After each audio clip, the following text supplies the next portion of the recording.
sinasabi mo doon, Pompa, na sinasabi ng mga dalawang ate mo na ikaw ay paborito, ano sa tingin mo bakit nila nasasabi yan?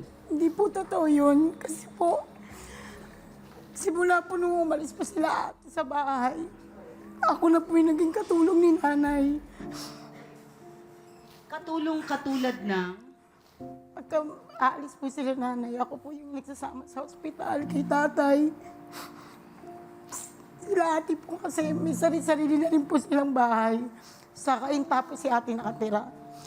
Yung na-stroke, yung nagkasakit po si tatay, ako po yung nag-aalaga kay tatay. Totoo ba ito, Ating Kit? Opo, kasi po malayo nga po kami. Nasa kainta po kami. Ikaw ba ni minsan nakaramdam kang pinag-iinitan ka ng mga kapatid mo? Opo. Katulad ng... Pagka may galit po sila, minsan nagbubunga nga po si nanay. Tapos pagka nagagalit po si nanay kay ate, wala po siyang ibang nasisilip kundi ako.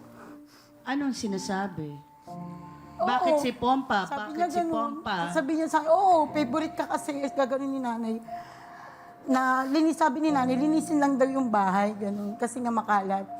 Sabi niya, lagi na lang ako yung napupunan niyo. Ako na lang lagi, sabi ni ate. Lagi ako yung napupunan niyo, hindi niyo tingnan si Pompa, sabi niya. Ba't sa tingin mo ba, Pompa, hindi ka nakakatulong sa bahay? Nakakatulong naman. Pero may anak ka rin. Opo. Ang asawa mo nakatira sa bahay nila. Ha? Ay, bahay nyo. Bahay Iba po po. yung bahay namin. Simula po kasi yung nagkasunod yung 2010, ma'am. Kasama po ako nila nanay na nasunog sa isang bahay. Kaya po yung ginawa po yung bahay, nagpursige po akong ayusin yung bahay para magkaroon po kami ng sariling bahay. Pero alam ko po na naiinggit po sila ate sa akin kasi syempre babae din po ako. Totoo po wala po akong karapatan sa bahay na yun. Kasi po alam kong babae ako. Kasi po wala pong bahay yung asawa ko. Harapin mo